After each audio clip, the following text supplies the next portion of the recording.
Hello. So my dad is an evangelist. So growing up, one thing he often made us do was go around and share the gospel with people. So sometimes we would go door to door. Sometimes he would just randomly take us to the park. We would walk up to people and talk to them about God.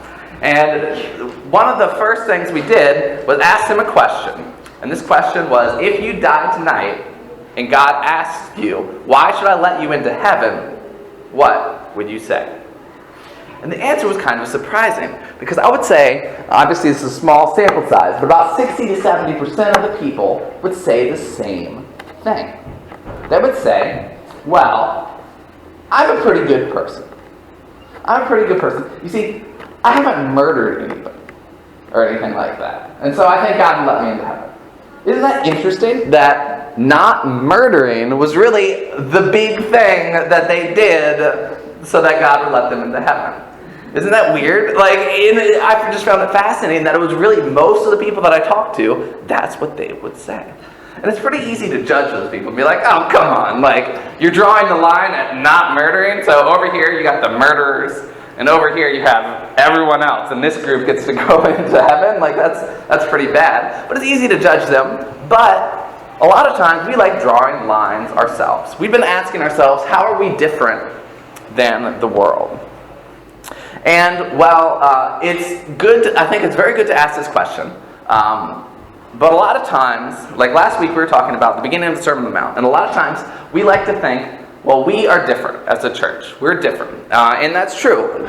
Christ talks about at the beginning of the Sermon on the Mount how we're blessed when we're poor, we're weak, and when we bring nothing to the table, God blesses us. We talked about how as a church we need to not just act differently, but we need to actually be different. We can't just act differently, but we have to be different. That's what we talked about last week. And unfortunately, a lot of times, that's kind of where we like to leave it. We're different. That's where we draw the line. Us, we're different because we have Christ. And that's true, but that's not all there is to it. Because you see, that's only the beginning of the Sermon on the Mount. It doesn't end there. It only starts there. Because when we're in Christ, we can't just be different. We have to do differently. That's the other side of the coin, right? We can't just be different. We have to do differently. Because Christ started the Sermon on the Mount talking about who we are, but then he continues to go on and talk about, oh yeah, you turn off the lights. I think the wording was supposed to be white, but it didn't come through for some reason. So we have to do differently.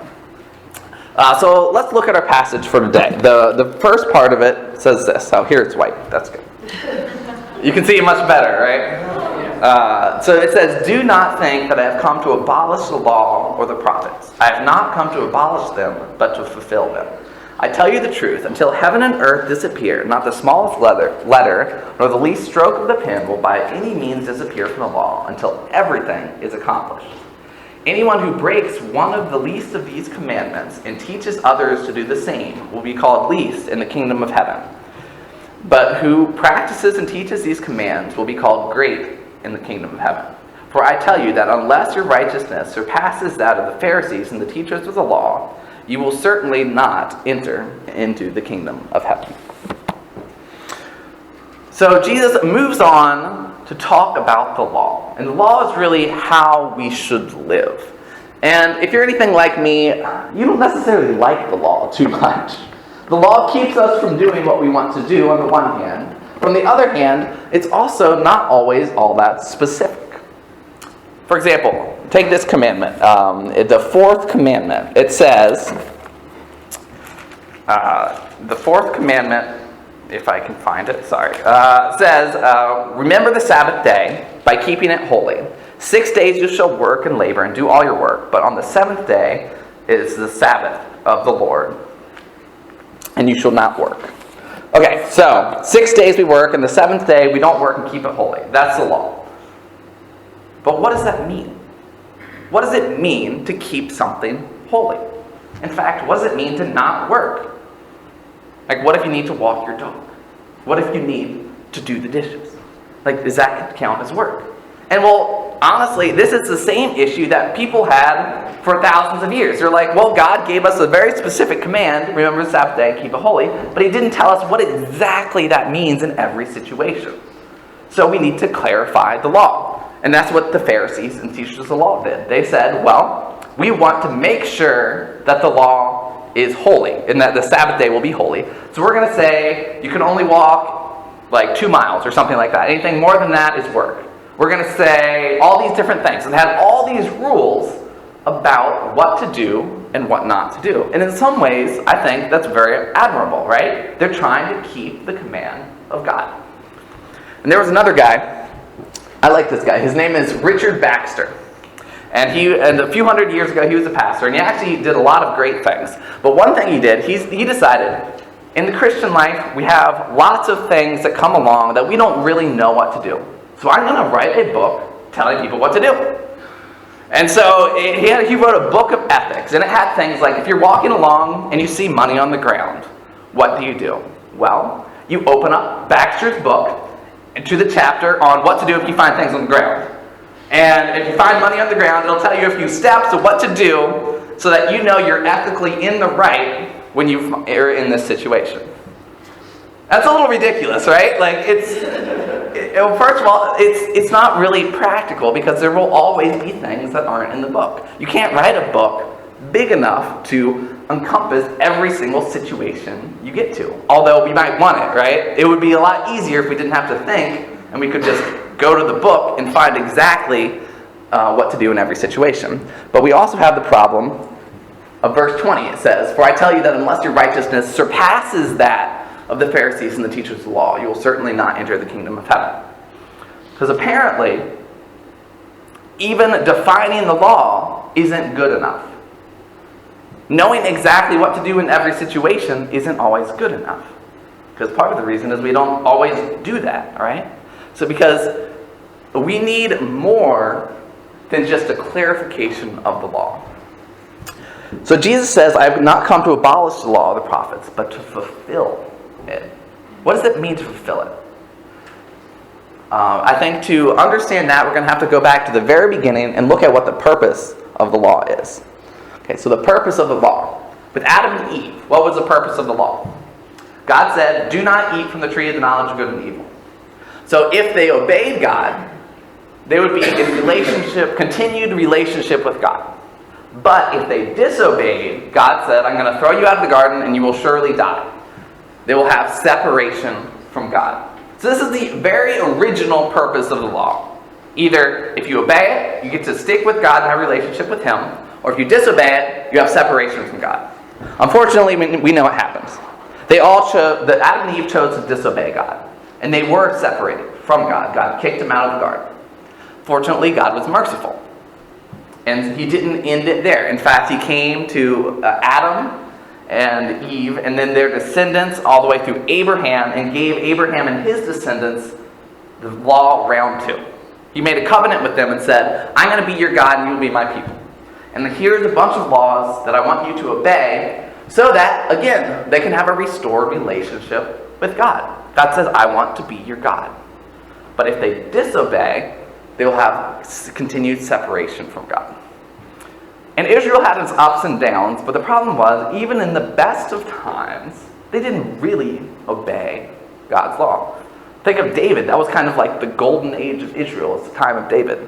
Well, David was also a murderer and an adulterer, and he had lots of other problems. So if that was the high point of the Israel, they never really obeyed God's law. So we run into a problem here. The law never did what it was supposed to do. It was never able to restore a relationship to God.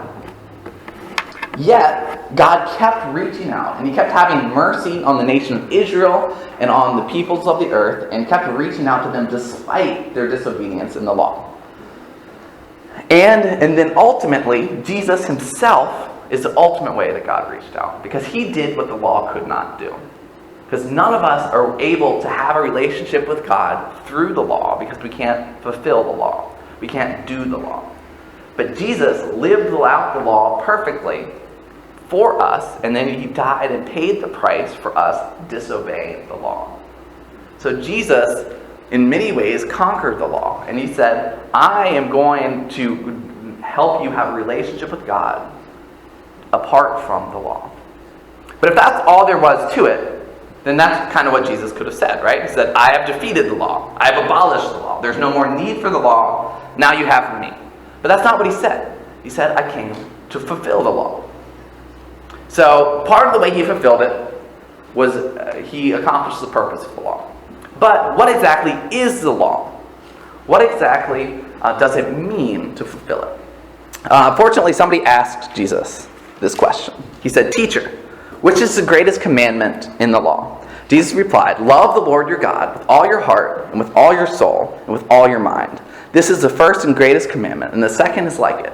Love your neighbor as yourself. All the law and the prophets hang on these two commands. So Jesus is saying that the law is really all about love. And I think this is kind of the second way that we see Jesus fulfilling the law. Because Jesus himself was love to us. So Jesus completed the law and fulfilled the law by showing us what the law really is.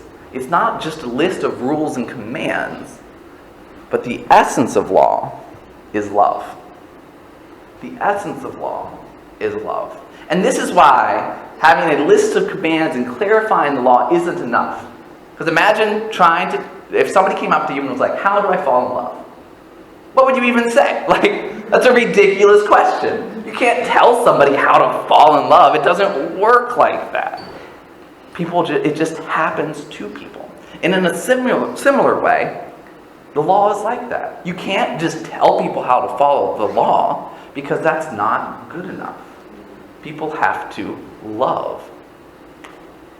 People have to love. And that's what Christ has exemplified for us and done for us. So, after this, Jesus gives 6 examples. He's going to look at different aspects of the law and talk about how he's going to take them to a deeper level. And he's going to talk about how followers of Christ should look at these commandments and see deeper commands and see how the essence of law is love. So we're going to look at each one briefly. Each one could really be a sermon on its own, but we're going to go through them pretty quickly and look at the different ways that this essence of the law is love can be applied to our lives. So let's look at the first one. It says, you have heard it that it was said to the people long ago, do not murder. And anyone who murders will be subject to judgment. But I tell you that anyone who is angry with his brother will be subject to judgment. Again, anyone who says to his brother, Raka, is answerable to the court. But anyone who says, you fool, will be in danger of the fires of hell. Therefore, if you are offering your gift on the altar, and there remember that your brother has something against you, leave your gift there in front of the altar. First go and be reconciled to your brother. Then come and offer your gift. Settle matters quickly with your adversary who is taking you to court. Do it while you are still with him on the way, or he may hand you over to the judge, and the judge may hand you over to the officer, and you may be thrown in prison. I tell you the truth, you will not get out until you have paid the last penny. So Jesus takes a relatively simple command. The command that honestly I think most of us like, do not murder. We like this command because it's relatively easy. I hope no one in here is going to kill anybody anytime soon. So this is one that's pretty easy to accomplish. And then he kind of throws a wrench in our plans by saying that anyone who is angry at another person is liable to the same judgment. I have a brother. I have 3 brothers, actually. So I kind of know what it's like to be angry at a brother. When I was little, I have a brother who's 2 years older, and he kind of likes tormenting me. He liked making me angry. And then when I got angry, the worst thing would happen. He would laugh at me. Like, he would think it was so funny when I got angry. And I would just get so much more angry. I remember I would, swing my fists like this and run at him. And I would just get so angry with my brother. Yet, when we get older, we don't often swing our fists and run at people. But it comes out in different ways, right? We end up talking about people behind their back. We end up being passive-aggressive towards people. And trying to make them realize they did something wrong without actually confronting them about it. We have different ways of expressing our anger, yet we still often have anger. And let's look at these other examples, because I think Jesus takes it even a little bit further. In verse 23, he says, "Therefore, if you are offering your gift on the altar, and there remember that you have something against your brother or sister, leave your gift in front of the altar, and first go and be reconciled with them, and then come and offer your gift." Wait a second. That's not what it says. It says, remember that your brother or sister has something against you. Not that you have something against your brother and sister. That's weird. Because what if they're in the wrong? What if you didn't do anything wrong and they have something against you? Yet God is still calling us to reconcile ourselves with that brother and sister. This takes it a step further. This is saying not just that don't be angry against those your brothers and sisters, but it's saying even if they're angry with you, we have a problem. We have a problem because this relationship is broken and we need to do everything in our power to fix it. In Romans, Paul tells us that as much as you are able, be at peace with every man. So we're not responsible for always being at peace with everybody, because that's impossible. Yet, we are responsible for doing our best to try to repair broken relationships. Or look at the next part. It says, "Settle matters quickly with your adversary who is taking you to court. Do it while you are still together on your way, or your adversary may hand you over to the judge, and the judge may hand you over to the officer, and you may be thrown in prison. Truly I tell you, you will not get out until you have paid the last penny." This is another example where we're probably in the wrong, yet Christ is saying you need to repair broken relationships. You need to make things right. Do everything in your power to repair broken relationships. I find it fascinating that Jesus takes the command, "do not murder," and takes it so much deeper. He's saying, do not murder. In fact, don't even be angry. In fact, you need to repair relationships with others.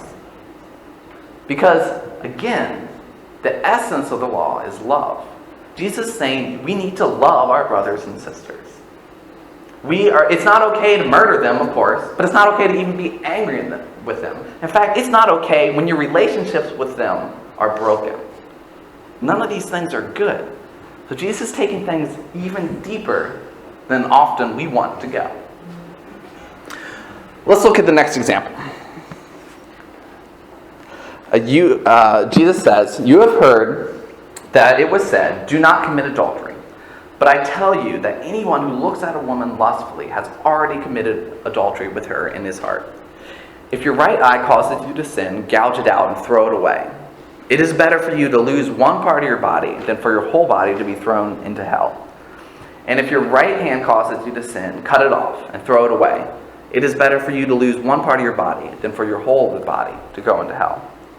It has been said, anyone who divorces his wife must give her a certificate of divorce. But I tell you that anyone who divorces his wife except for marital unfaithfulness causes her to become an adulteress. And anyone who marries the divorced woman commits adultery." And these are very difficult sayings. And honestly, they're very convicting to me. I love my wife, and I never want to commit adultery. But if we look at lust, well, it's very hard to not lust at times. And the first thing I want to do is kind of define these terms, right? Like, what exactly does this mean? What does it mean to lust after somebody? What does it mean to lust after a woman? Like, what if it's just an idea or a picture or a story? What exactly does all this mean? The problem is, while it's somewhat good to define these things and to talk about what it really means, I think we're kind of missing the point when we do that. Because what Jesus is saying is not just don't commit adultery and don't lust and don't do X, Y, and Z. But I think what he's saying is we need to be focusing on something else. Instead of focusing on not lusting or focusing on not committing adultery, we need to be focused on our spouse and our marriage. How can we better our marriage? How can we focus on improving our marriage? Because I think that is something that often, looking at the boundaries and saying, where do I have to not commit sin? How close to the line can I get without crossing it? That's often what we're saying. Like, how can I satisfy my own desires without going too far? But instead, if we're looking at how can I satisfy the desires of my spouse? How can I be a better husband or wife? Because if we're focusing on that, I don't think we're in danger of committing adultery or lusting, because instead we're focusing on the things that are important. Or take the second example, jumping down to verse 31, it says, "It has been said, anyone who divorces his wife must give her a certificate of divorce. But I tell you, anyone who divorces his wife, except for sexual immorality, makes her a victim of adultery." Now this is hard. I know a lot of people have gone through divorces and things like that. But what I want to focus on here is a very similar thing. If you're looking for an excuse to get divorced, you're asking the wrong questions. If you're thinking, is it okay for me to go through this? You're asking the wrong questions. Because Jesus wants us to be asking, how can I repair my marriage? How can I bless my spouse even when we're not going through things that are good? Even when we're in a really rough situation.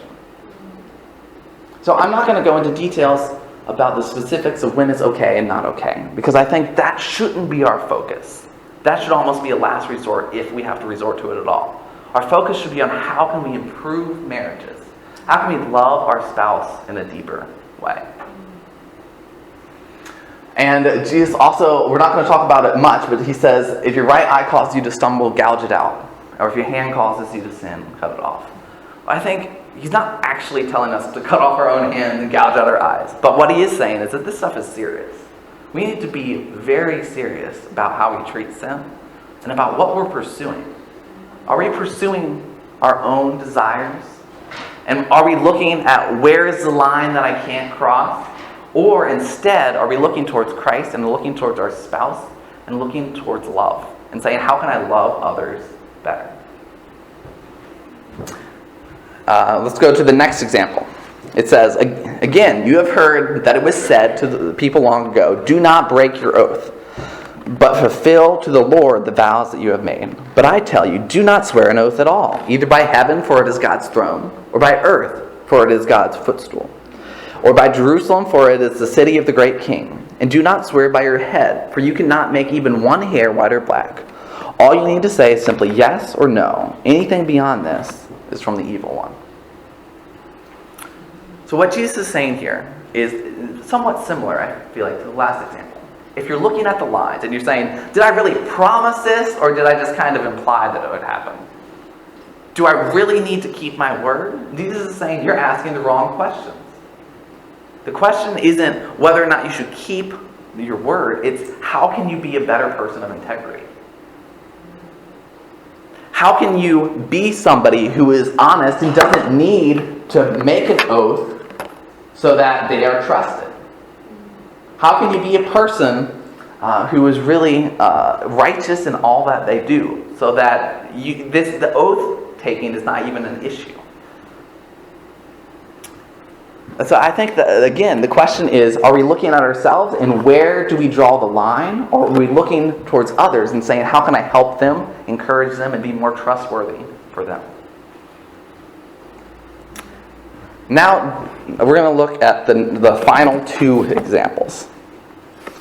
And it says, you have heard that it was said, eye for an eye, and tooth for a tooth. But I tell you, do not resist an evil person. If anyone slaps you in the right cheek, turn to them the other cheek also. And if anyone wants to sue you and take your shirt, hand over your coat as well. If anyone forces you to go 1 mile, go with them 2 miles. Give to the one who asks you, and do not turn away from the one who wants to borrow from you.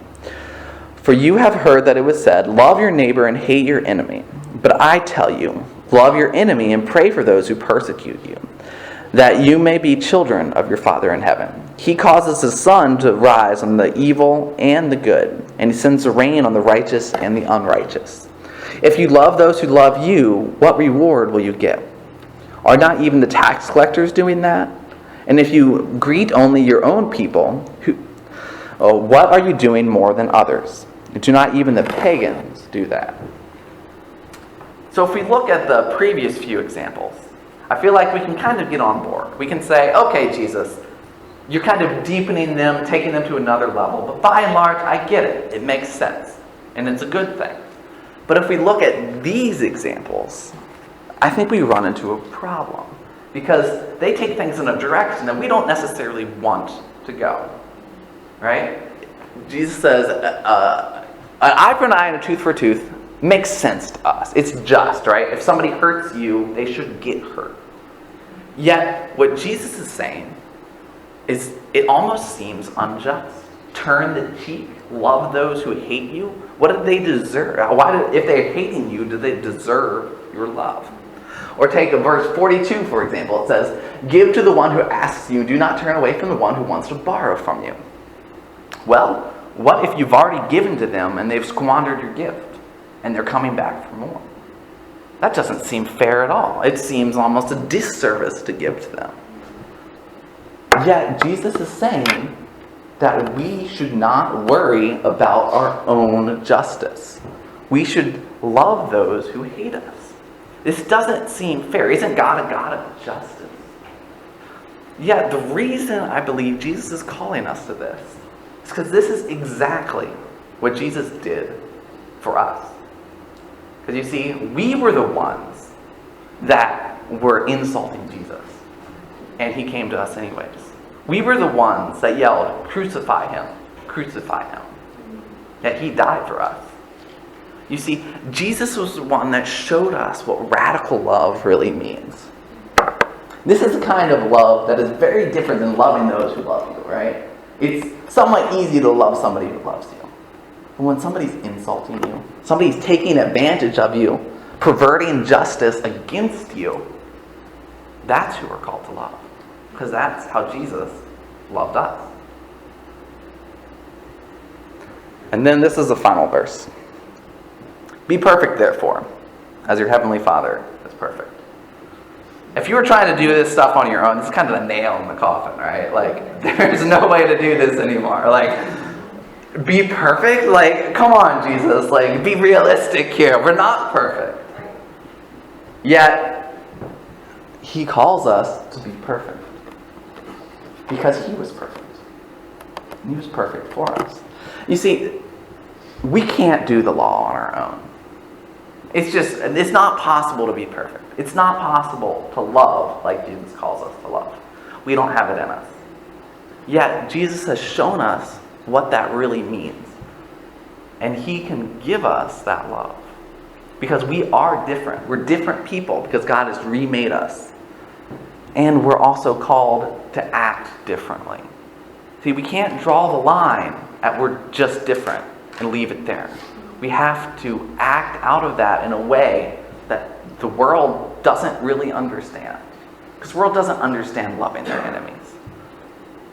Yet that's what Christ did for us. The essence of law is love. The essence of law is love.